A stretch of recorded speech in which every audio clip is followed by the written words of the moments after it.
Assalamualaikum warahmatullahi wabarakatuh. Kembali lagi di praktikum pembahasan bahasa pemrograman C++. Oke, kali ini kita akan membahas seputar program dasar dari C++. Pertama, kita mulai dari program paling dasarnya. Pertama, include iStream. Kita cuman hanya mengcopy yang isi dalam iStream ke dalam program kita. Jadi di sini cuma fungsinya untuk mengcopy paste isi program iStream ini ke dalam program kita. Gunanya untuk membaca program ini agar bisa dikeluarkan ke compiler atau untuk hasil outputnya C++ itu ada di CMD. Selanjutnya deklarasi kosong di sini tidak akan dieksekusi. Habis itu masuk di in main. In main ini adalah pintu atau entry point untuk masuk dalam program kita untuk menjalankan program kita, di mana main ini di sini di kurung biasanya adalah sebuah argumen. Habis itu kurung kurawal fungsinya ini biasa kita pakai seperti begini atau ini tidak apa-apa, sembarang.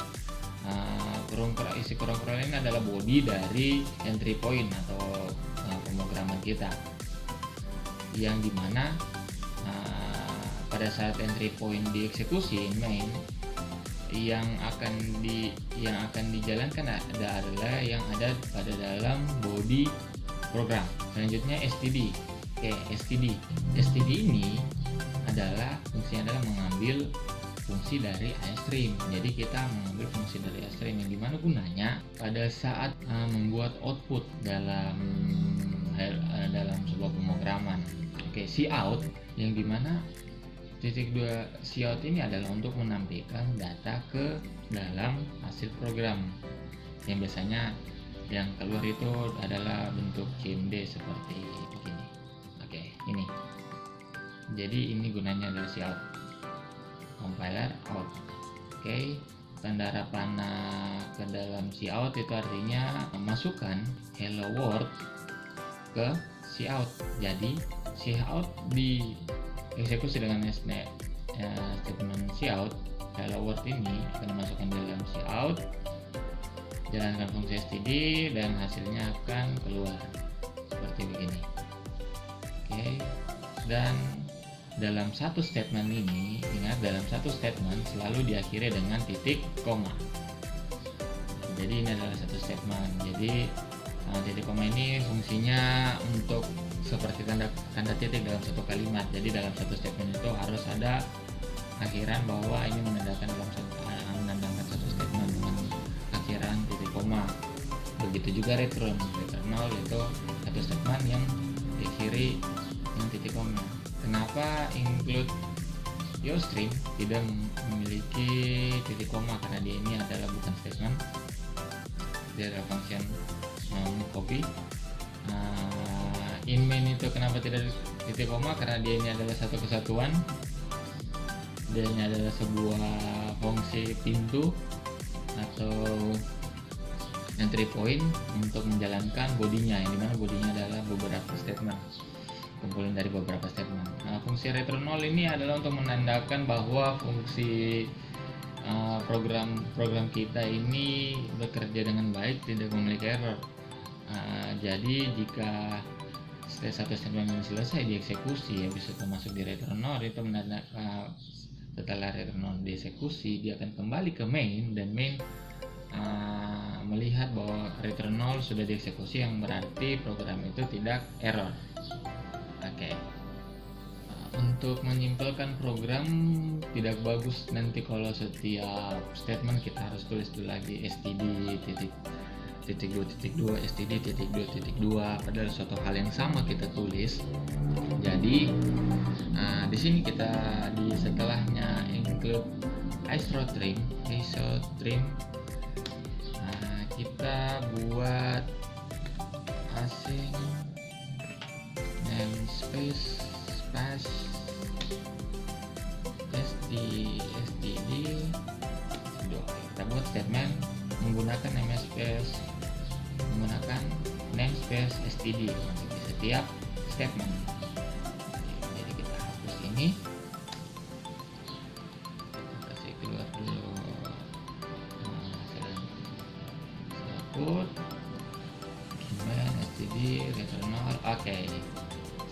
kita coba eksekusi, compiler, and running.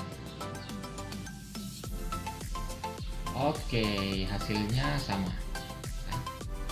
Sekarang program kita lebih ramping, lebih simpel untuk menulis. Oke, selanjutnya di penulisan hello world di sini ada garis miring n, yang dimana fungsinya ini adalah untuk menandakan atau menyelesaikan satu baris. Dia akan membuat baris baru. Jadi misal kita tulis seperti ini, buat legacy out, hahaha saya newbie.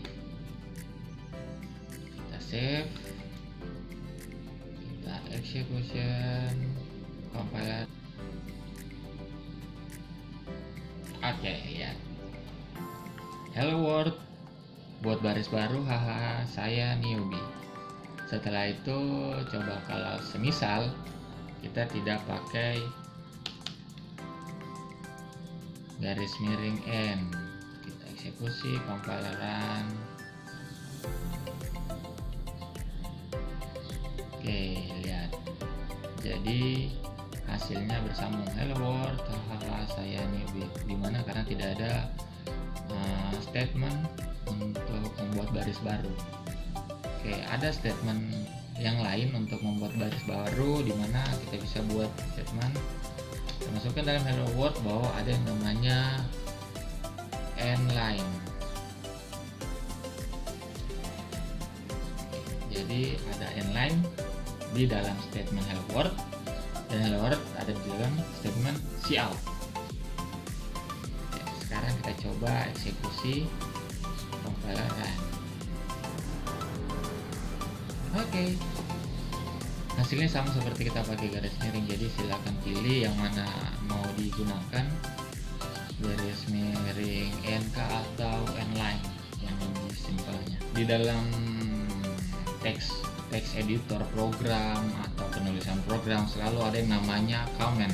Jadi dalam program itu seperti begini, ada tulisan comment atau this komentar. Oke. Tulisan ini tidak akan dieksekusi dalam pemrograman. Sama, dia akan diartikan sama halnya seperti spasi kosong ini, tidak ada eksekusi.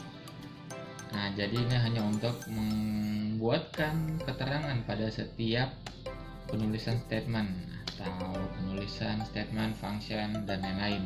Misal seperti begini. Oke.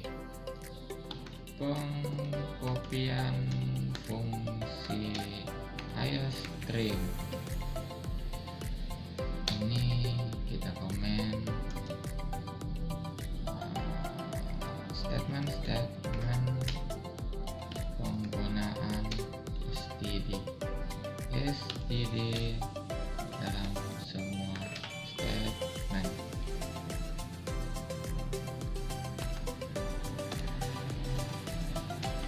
Pintu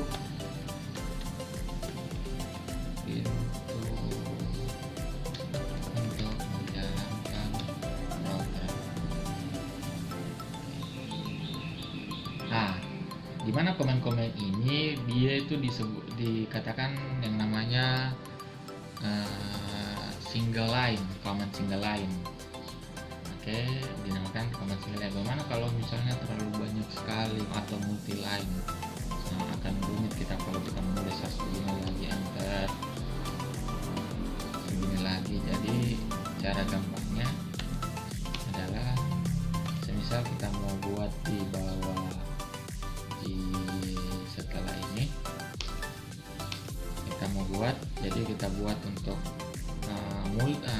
comment multiline itu garis miring bintang ditutup dengan bintang garis miring. Oke, jadi dalam isinya ini kita akan buat di bawah adalah badan program pembuatan tulisan hello world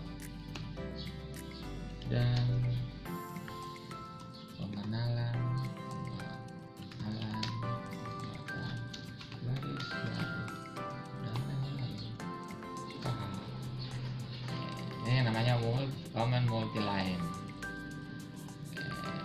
sip.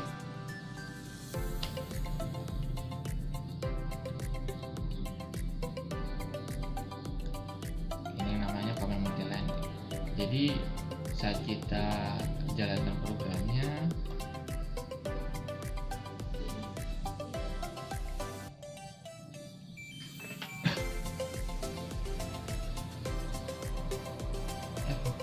program ini tidak akan ada masalah karena kembali lagi komen itu tidak akan dieksekusi. Oke, selanjutnya supaya tidak terlalu pusing dilihat. Oke, selanjutnya kita akan mempelajari penggunaan variabel dalam sebuah bahasa pemrograman C++. Sama seperti pemrograman Pascal. Di Pascal itu kalau kita ingin menggunakan variabel, pasti kita harus mendeklarasikan sebuah variabel, karena di pemrograman ini kita tidak bisa tulis serta merta langsung X sama dengan 5, X dan Y sama dengan 7, karena program ini dia tidak mengenal apa ini X, apa ini Y, walaupun kita sudah tulis X sama dengan 5, X sama dengan 7. Oke, pertama kita akan hapus ini dua statement ini dulu. Oke, sekarang jadi pertama kali dalam penggunaan variabel itu harus selalu kita memperkenalkan atau mendeklarasikan bahwa ini variabel integer, ini variabel string. Oke, dalam pemrograman C++ kita memiliki 5 tipe data. Tipe data yang biasa kita deklarasikan ada 5 tipe data.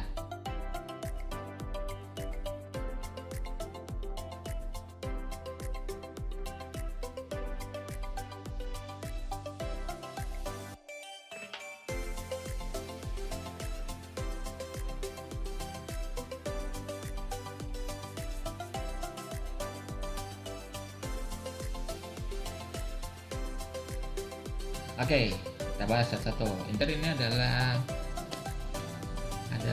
bilangan bulat. Kita buat komennya. Oke, komennya bilangan bulat. Ini adalah bilangan pecahan. Oke, charge adalah karakter.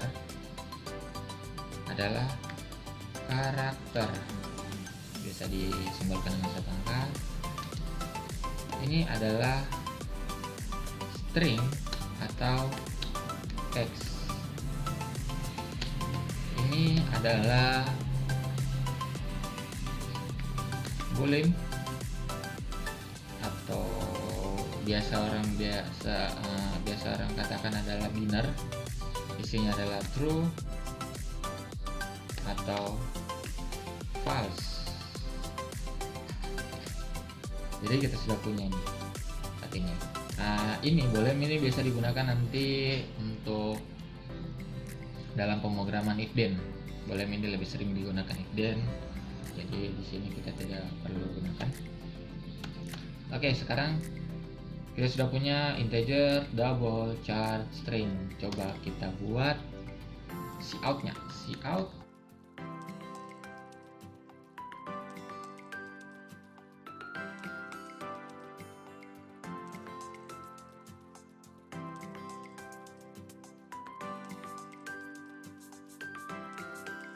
kita save, eksekusi, compiler, and running.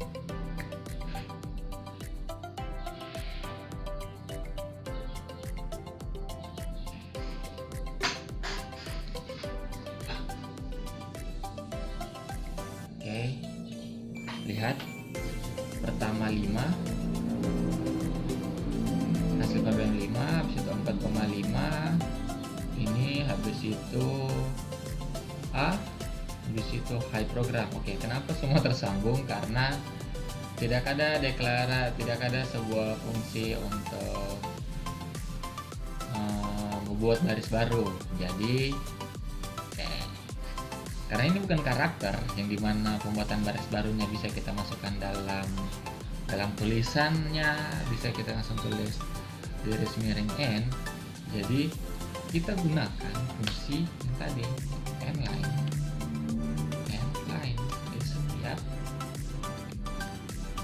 ya. Jadi fungsi sini tidak perlu karena dia tidak perlu ada baris baru gitu. Jadi hasil outputnya di sebelah dulu situ. Kita save, eksekusi pembelajaran.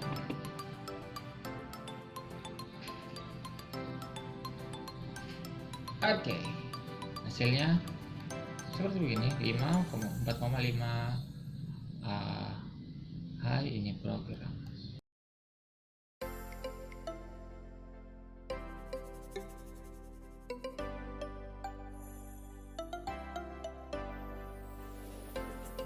Oke, kan kita memiliki variabel x5 di mana y dengan 4. Oke, kita ingin buat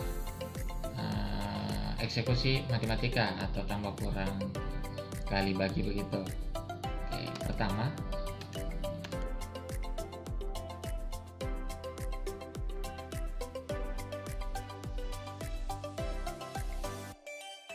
jadi DE itu adalah nilai integer, nilai bulat dari X tambah Y. Misal, buat lagi.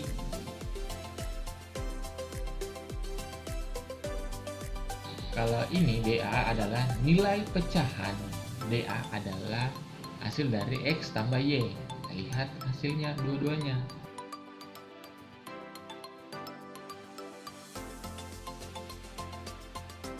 Oke, kita save, cout, nline, DA, eksekusi, compiler, and running.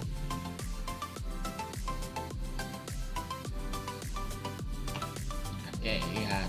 Kedua hasil program ini berbeda. Kenapa? Pertama, eksekusi yang DE itu adalah eksekusi mengatakan adalah nilai DE itu adalah bertipe integer, yang dimana integer adalah bilangan bulat, dan double datanya adalah bertipe float atau pecahan, yang dimana adalah di sini 9,5.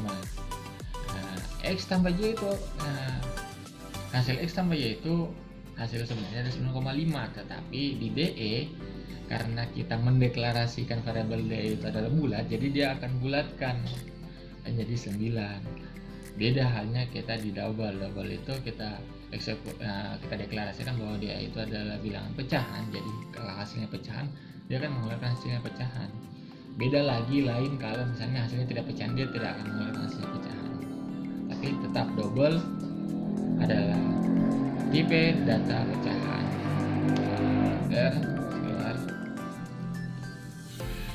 Misal lagi dari hasil ini kita ingin buat pergabungan. Misal kita buat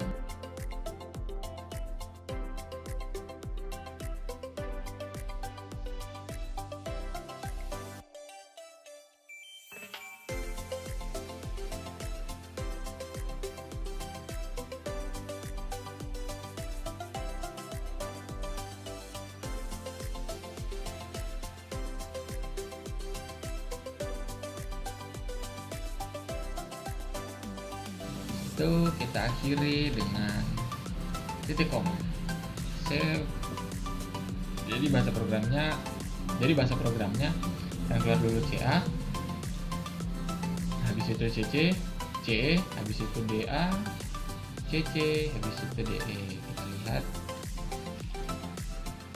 compiler nih. Oke, lihat. Ini hasil program eksekusi matematika. Titik 2 bilangan pecahan, titik 2 sama bilangan positif adalah 9. Oke. Nah, semisal nggak usah kita mendeklarasikan CA, kita langsung masukkan di dalam sini, bisa. Jadi kita bisa tulis begini, hasil matematika.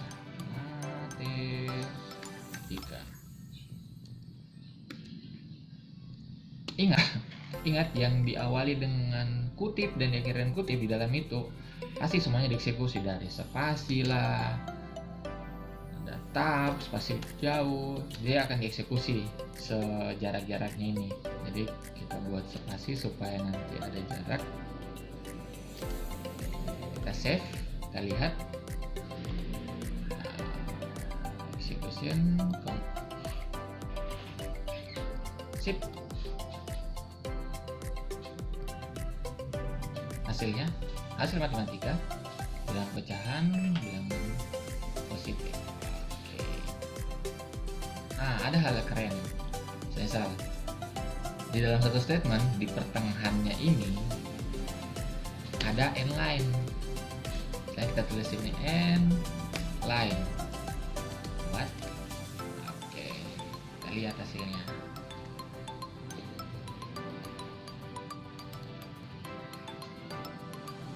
Oke, lihat hasilnya. Dalam satu statement cout, compiler out, kita sudah bisa buat dua baris di mana kita selipkan ada n line. Karena n line itu mengeksekusi hasil matematika itu harus membuat baris baru setelah dieksekusi, habis itu dieksekusi lagi CE, BAC dengan DE. Dan hasilnya seperti berikut. Oke, sekian. Jadi sudah mengerti dalam penggunaan integer, double, dimana sebagai berikut ini adalah untuk mendeklarasikan sebuah variabel, penggunaan tanda arah panah ini, penggunaan penulisan titik koma, comment, multi-line comment, inline, passing namespace. Jadi praktik kemarin ini sekian.